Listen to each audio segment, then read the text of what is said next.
Hello students, good morning. अपने last video में Gauss के अभिधारणाओं पर आधारित अनुप्रयोग थे, वो सारे अपने पूरे हुए। आज अपन नया टॉपिक लेते हैं, उसी में आगे आवेशित चालक की सतह पर बल।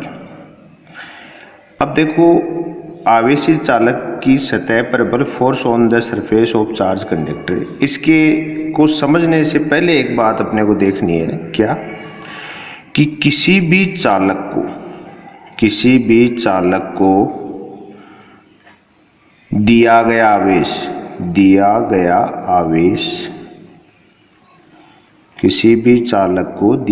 आवेश उसकी संपूर्ण सतह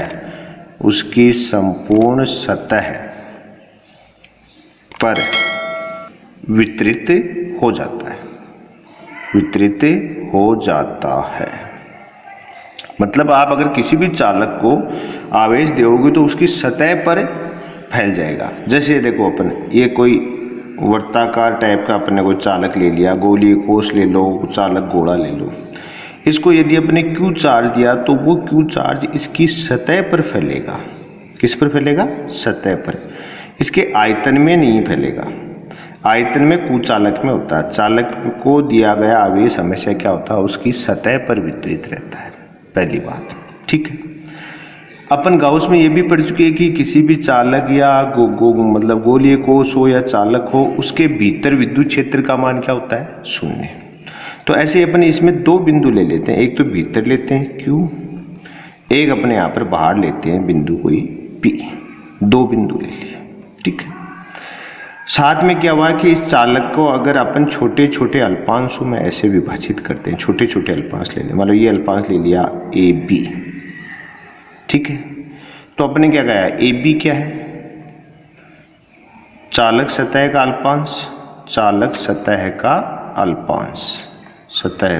अल्पांश, ठीक है।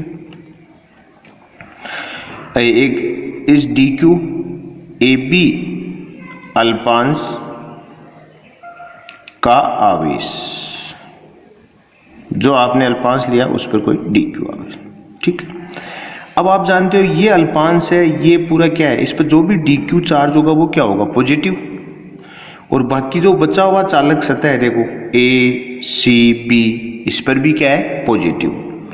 इस प्रकार आप देखते हो कि अगर अपन इस पूरे चालक को ऐसे छोटे छोटे अल्पांशों में विभाजित कर दें तो प्रत्येक अल्पांश पर कुछ ना कुछ आवेश होगा DQ, और हर अल्पांश पर समान प्रकृति का आवेश होगा। इस कारण प्रत्येक अल्पांश पर जो आवेश है उस पर अन्य अल्पांशों के आवेशों के कारण प्रतिकर्षण बल लगेगा, ठीक है। तो अपन ये जानते हैं कि यदि संपूर्ण चालक सतह को छोटे छोटे अल्पांशों में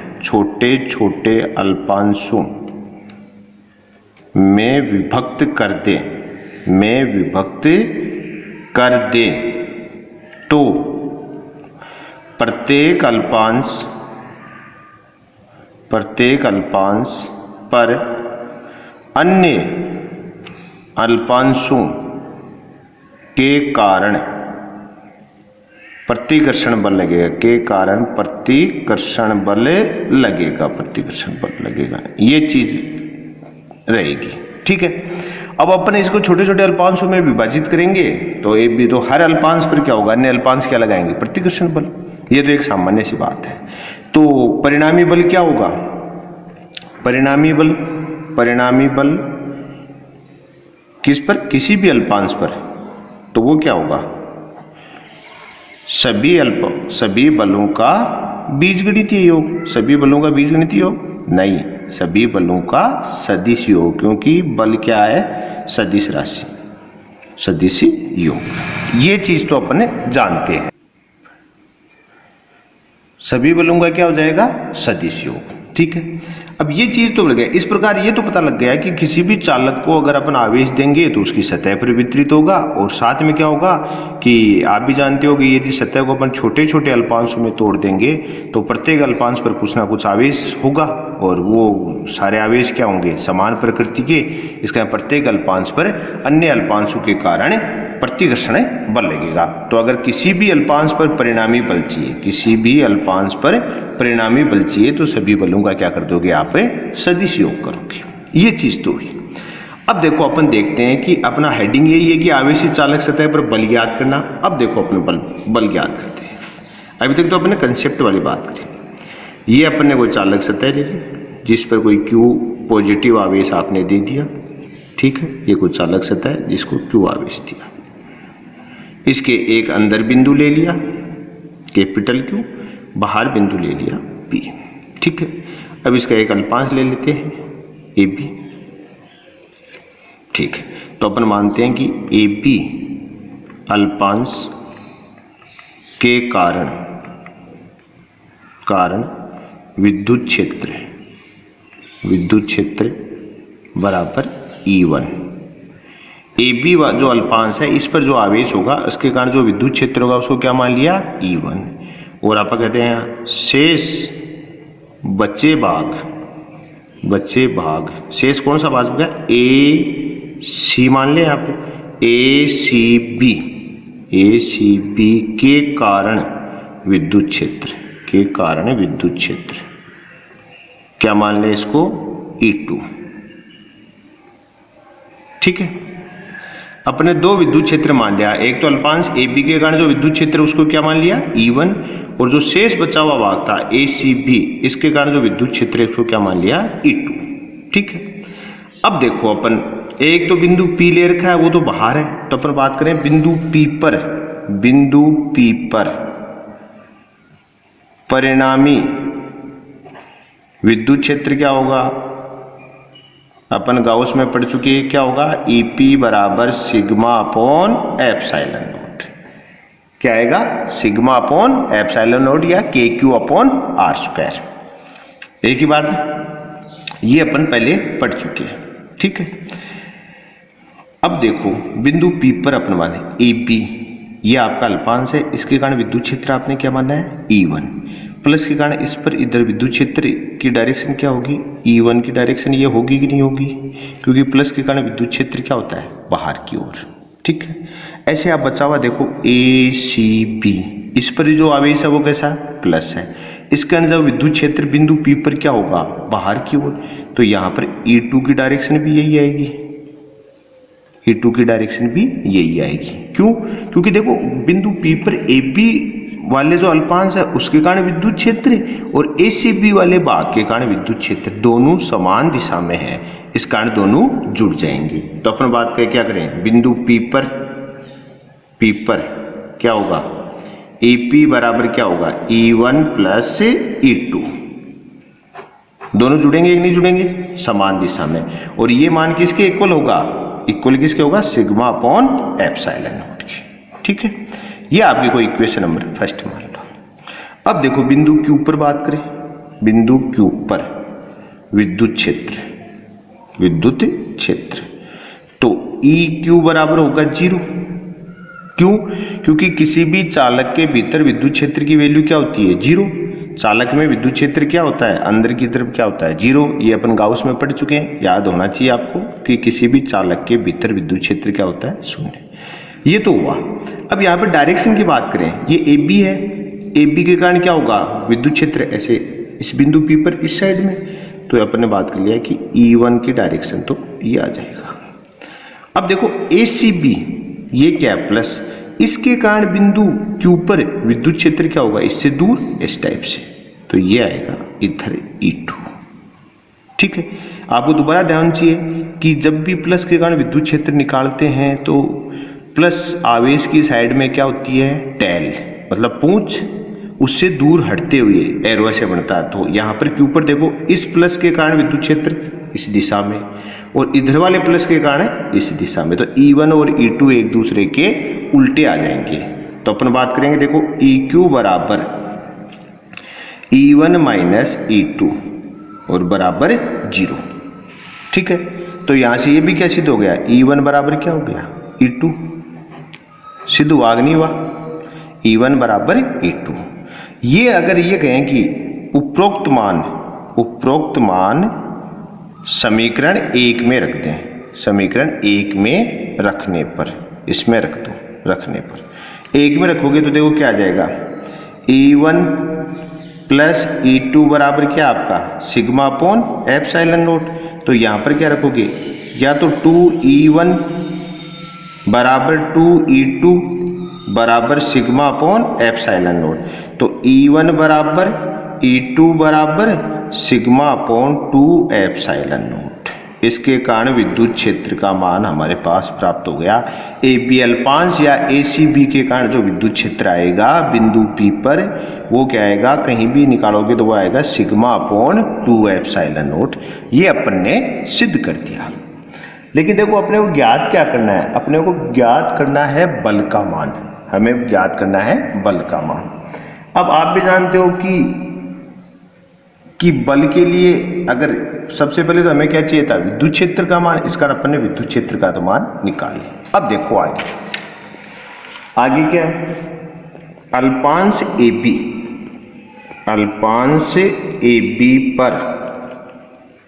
पर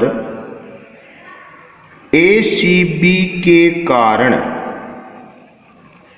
विद्युत क्षेत्र क्या प्राप्त हुआ हमें, E2 बराबर प्राप्त हुआ है सिग्मा अपॉन 2 एप्सिलॉन नोट है।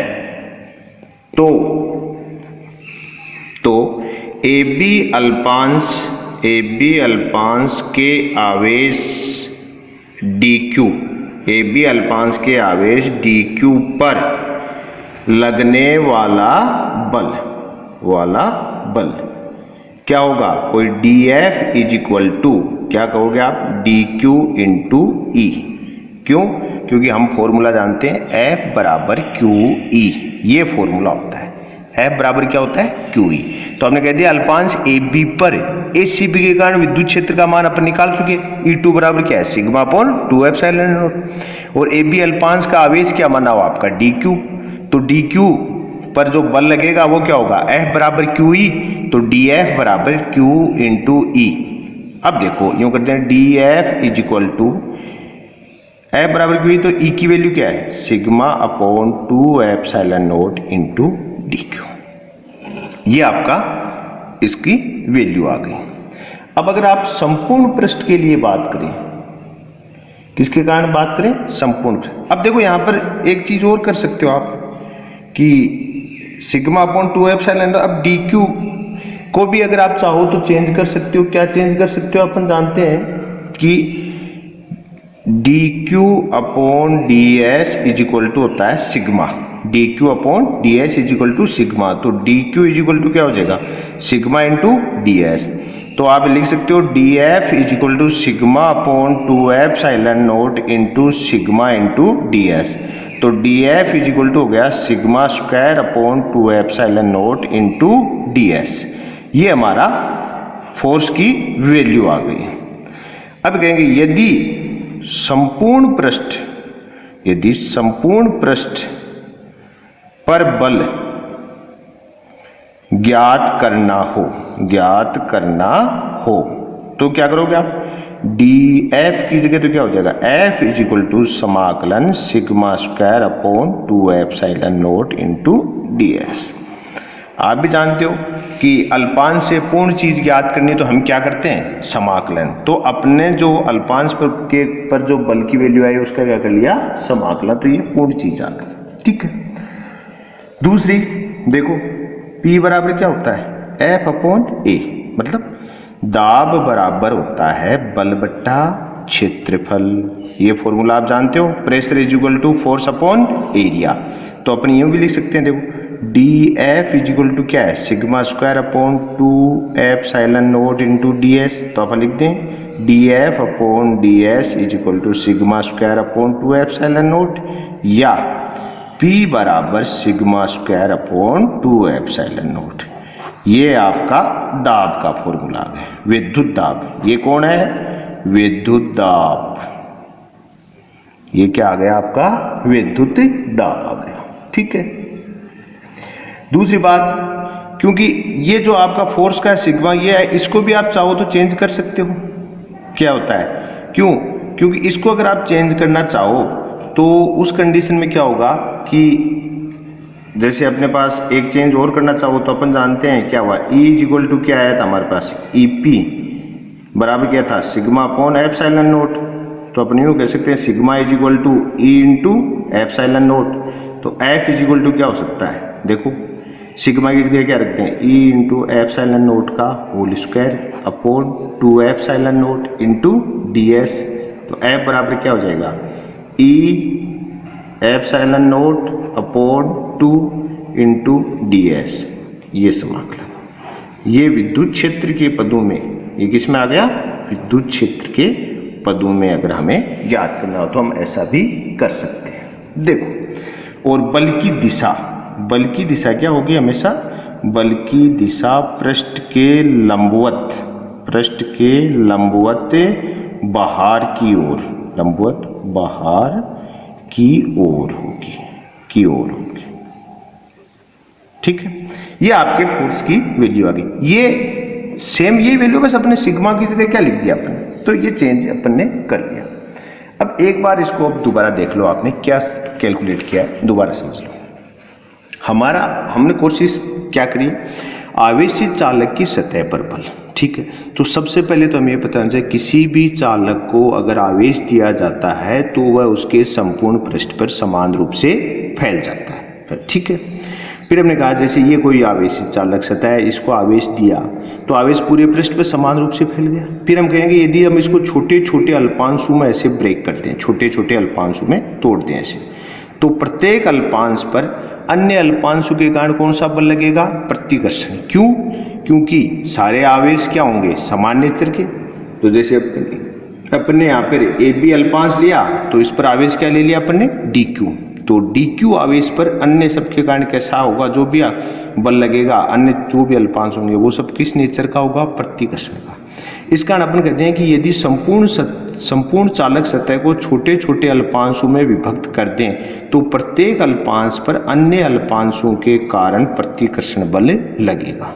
ठीक है, अब देखो परिणामी बल, किसी भी अल्पांश का रिजल्टेंट बल क्या होगा, सभी बलों का सदिश योग। और सभी बल कैसे नेचर के हैं, प्रतिकर्षण के। ठीक है, अब देखो अपन बल निकालते हैं। अपने चालक लिया, चालक के ऊपर कोई Q आवेश से प्लस आवेशित कर रखा है। इसके यहाँ पर अपने दो बिंदु ले लिए, P एक बिंदु बाहर, एक Q अंदर ले लिया।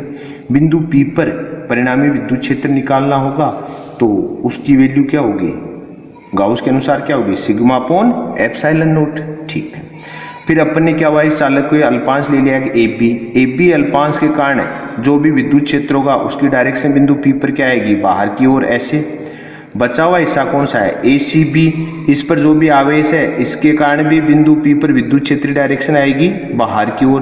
दोनों समान दिशा में है डायरेक्शन, इस कारण दोनों को जोड़ दिया अपन ने, EP is equal to E1 plus E2, और मान किसके इक्वल है, सिग्मा अपॉन एप्सिलॉन नोट का उसके अकॉर्डिंग।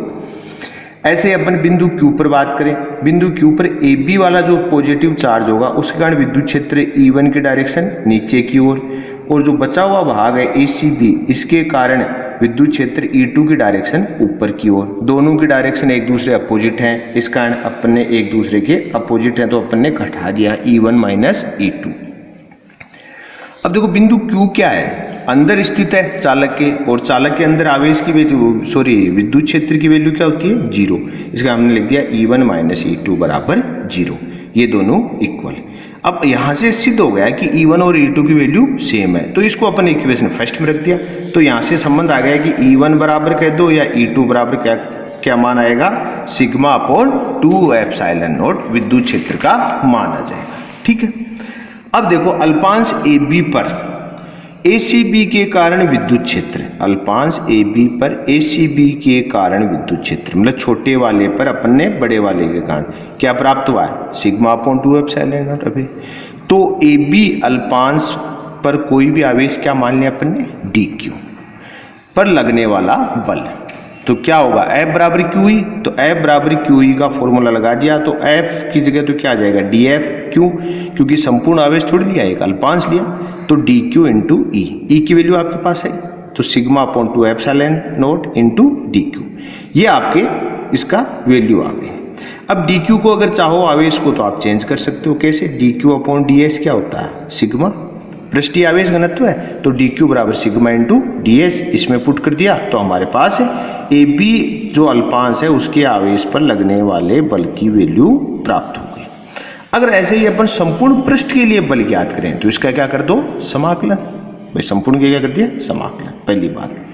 अब यहाँ से अपन ने दो चीज, ये अपना डेरिवेशन तो ये समाप्त हो जाता है। अपन दो एक बातें कर रहे हैं यहाँ से, क्या कि हमने कहा है कि P बराबर होता है F बटा A, दाब प्रेशर क्या होता है, फोर्स अपॉन एरिया।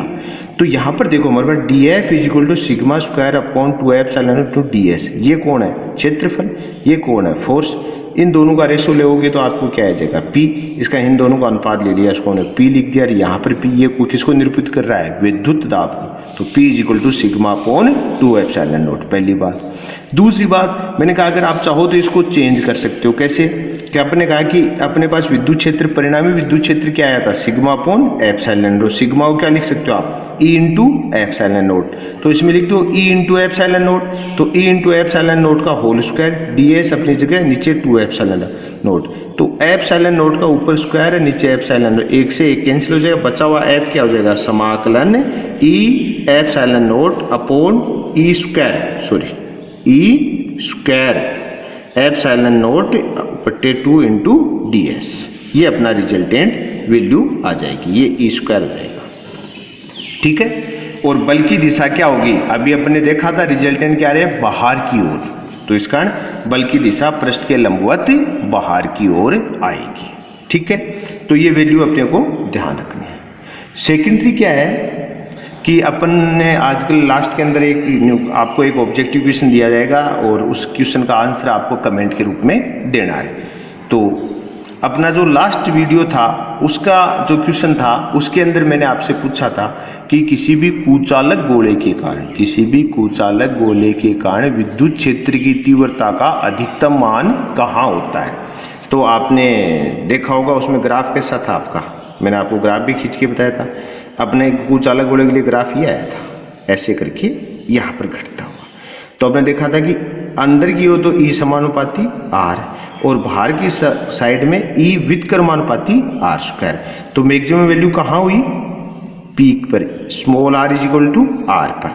तो हमेशा विद्युत क्षेत्र का अधिकतम मान कुचालक गोले की कहाँ पर होता है, सतह पर। किस पर होता है, सतह पर, ठीक है। अब देखो आज के क्वेश्चन, आप आज का क्वेश्चन देखिए क्या है कि एक घन के अंदर प्लस माइनस q आवेशों वाले दो द्विध्रुव, प्लस माइनस q आवेशों वाले दो द्विध्रुव एक दूसरे के लंबवत रखें। दो द्विध्रुव कैसे रखें, एक दूसरे के लंबवत रखें। तो घन से निर्गत कुल विद्युत फ्लक्स होगा, तो घन से निर्गत कुल विद्युत फ्लक्स होगा A q upon epsilon note, B 4q upon epsilon note, C 0, D 2q upon epsilon note. Answer है वो आप कमेंट के रूप में बताएं और फिर देखते हैं कितनों का सही आता है, और बाकी मैं आपको नेक्स्ट वीडियो में इसका आंसर बता दूंगा, ठीक है। धन्यवाद।